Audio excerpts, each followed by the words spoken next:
చేసుకుంది గనక సుజాతమ్మ, మరి దేవుడు ఒక సంవత్సరం ఆరోగ్య పరిస్థితి, కుటుంబ పరిస్థితి, సేవా పరిస్థితి ఆమెకు అనుకూలంగా లేవు.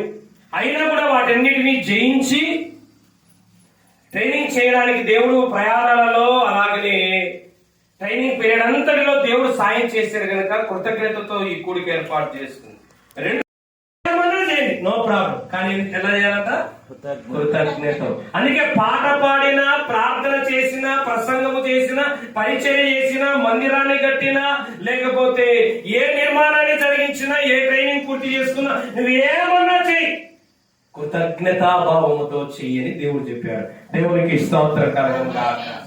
ఎప్పుడైతే మనము పాట పాడదామో కృతజ్ఞత బాగుండాలా, ప్రసంగం చేసినా కృతజ్ఞత బాగుండాలా, పరిచయం చేసిన కృతజ్ఞత బాగుండాలా, మందిరం కట్టినా కృతజ్ఞత బాగుండాలా, మందిరంలోకి రావాలన్నా కృతజ్ఞత బాగుండాలా. ఈ కృతజ్ఞత భావంతో మనము ప్రభువును స్తుతించాలి. ఎందుకంట ఎప్పుడైతే మనము ఏమన్నా చెయ్యి, ఏ కార్యక్రమాన్ని మొదలుపెట్టు, ఏ కార్యక్రమాన్ని జరిగించినా కృతజ్ఞత స్తుతులతో మనం చేస్తే అప్పుడు ఏం జరుగుతుందంటే మనం దేవుని చిత్తాన్ని నెరవేర్చిన వారం అవుతాం. మొదటి దశలోని పత్రిక 5వ అధ్యాయము 16వ వచనం, ప్రతి విషయమునందు కృతజ్ఞతాస్తుతులు చెల్లించుడి, ఇలాగూ చేత యేసు క్రీస్తునందు మీ విషయములో ఏమంటది? మిగతా చూడలేదు ఎవరు? మీ విషయం దేవుని చిత్తము ఏమంట? కృతజ్ఞత చెప్పడం ఏంటంట? దేవుడు నన్ను సంవత్సరం ట్రైనింగ్ పూర్తి చేసుకుని కృప నాకు ఇచ్చాడు దేవుడు. అందుకు నేను సేవకులను, సంఘస్థులను పిలుచుకొని నేను ప్రభు కృతజ్ఞత చెప్తున్నాను అంటే అర్థం ఆయన చిత్తాన్ని నేను నెరవేరుస్తున్నాను. ఈ ప్రపంచంలో ఎన్ని చేసినా దేవుని చిత్తం చేయకపోతే పొలము. నువ్వు పాట పాడు, ప్రార్థన చేయి, పరిచయం చేయి, ప్రసంగం చేయి, దేవుని చిత్తం చేయకపోతే ఏం చేయలేదు. మత్తయి సువార్త 7వ అధ్యాయం అంటారు, ప్రభువా ప్రభు అని పిలిచేవాడు పరలోకముడు గాని దేవుని చిత్తం చేసేవాడే. ఏంటి దేవుని చిత్తము? నువ్వేమన్నా చెయ్యి. కృతజ్ఞత అంటే ఏంటి? 3 విషయాలు చెప్తాను.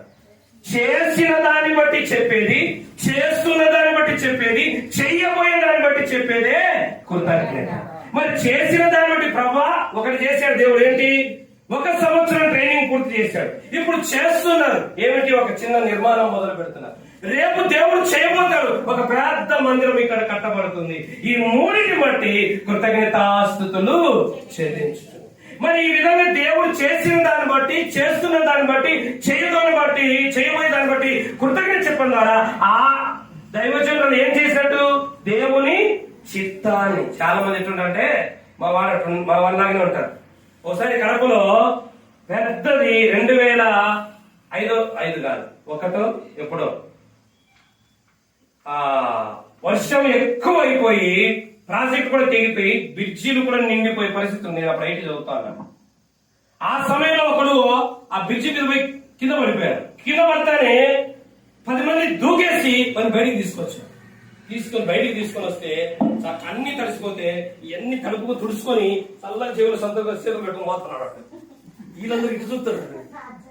ఆశ్చర్యపోతుంది. వాడు ఎంతగా కాపాడి అంత చేస్తే వీడు అక్కడ లేచి తడి తుడుచుకొని వెళ్ళిపోతున్నాడు. ఎవరిని చూడలేదు, అసలు కాపాడను కూడా చూడలే. అప్పుడు పక్కన వాళ్ళు అన్నాడు, ఏమిరా వీనికి కనీసము అంత ప్రాణాపాయ నుంచి రక్షిస్తే కనీసం థ్యాంక్స్ కూడా. ఆ పక్కన వాళ్ళు అన్నాడు, థ్యాంక్స్ చెప్పడం కాదు, వానికి మతిపరుపు వచ్చి ఏముంది వానికి? ఆవిడ పడింది గుర్తులేదు, వారికి కాపాడింది గుర్తులేదు. ఈరోజు చాలా మంది క్రైస్తవులు కూడా అంతే. దీన్ని కూడా కోరిక పెట్టుకోవాలా, దీన్ని కూడా ప్రార్థన పెట్టుకోవాలా, దీన్ని కూడా కార్యక్రమం పెట్టుకోవాలా. దేవుడు అన్నాడు, మీరేమి చేసినను, తినినను, తాగినను, పాడినను, ట్రైనింగ్ అయిపోయినను, మందిరం కట్టినను, బాత్రూమ్ కట్టుకుని ఏమన్నా చేయి. ఏం చేయాలంట? కృతజ్ఞతాస్తుతులు చెల్లించాలి. ఎందుకు చెల్లించాలి? అలా చేయడం ద్వారా నా తండ్రి చిత్తాన్ని నేను భూమి మీద నెరవేరుస్తున్నా. ఎప్పుడైతే తండ్రి చిత్తాన్ని కృతజ్ఞతాపూర్వకంగా భూమి మీద నెరవేరుస్తావో అప్పుడు ఏం జరుగుతుంది మన జీవితాలంటే 3 విషయాలు చెప్తాను. ఎప్పుడైతే మనసారా ప్రభువా నాకు ఈ కార్యం చేసావు, ఈ కార్యం చేస్తున్నావు, ఈ కార్యం చేయబోతావు, ప్రజెంట్ పాస్ట్ ఫ్యూచర్ ఈ 3 కార్యం చేస్తామని కృతజ్ఞతాస్తుతులు చెల్లిస్తే మేలు బట్టి, చేస్తున్న మేలు బట్టి, చేయబోయే బట్టి ఏం చేశాడు? ట్రైనింగ్ అయిపోయింది. ఏం చేస్తున్నాడు? ఒక చిన్న బాత్రూమ్ నిర్మాణం జరిగిస్తున్నాడు. ఏం చేయబోతాడు? ఈ ప్రాంతంలో ఒక గొప్ప మందిరము కట్టి.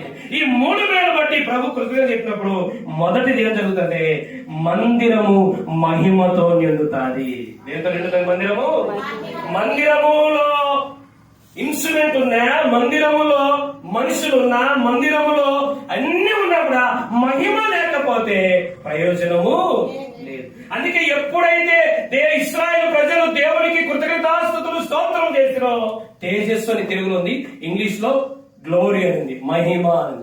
ఎప్పుడైతే కృతజ్ఞత చెప్తామో మన జీవితంలోకి, మన కుటుంబంలోకి, ముఖ్యంగా మందిరంలోకి ఏమొస్తుంది?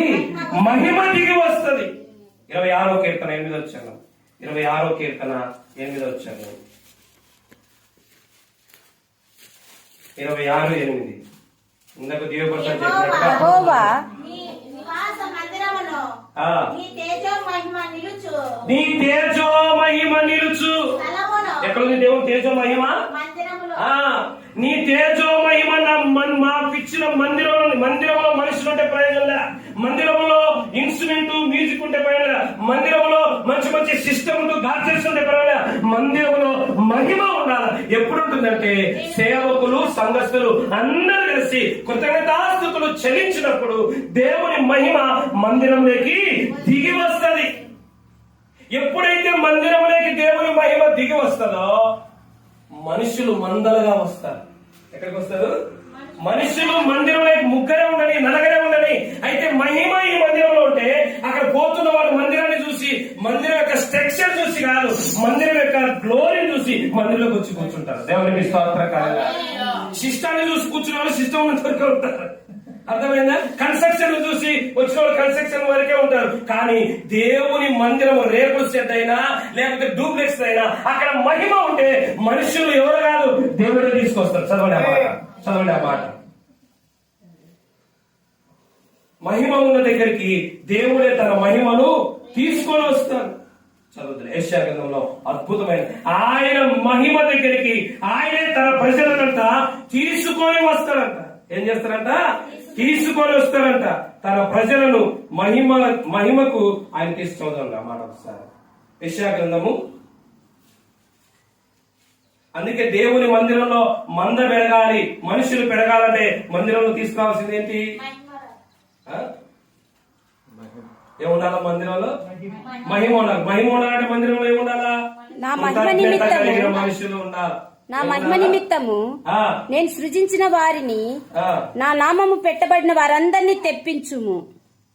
నా నామం పెట్టబడిన వారందరినీ తెప్పించుము.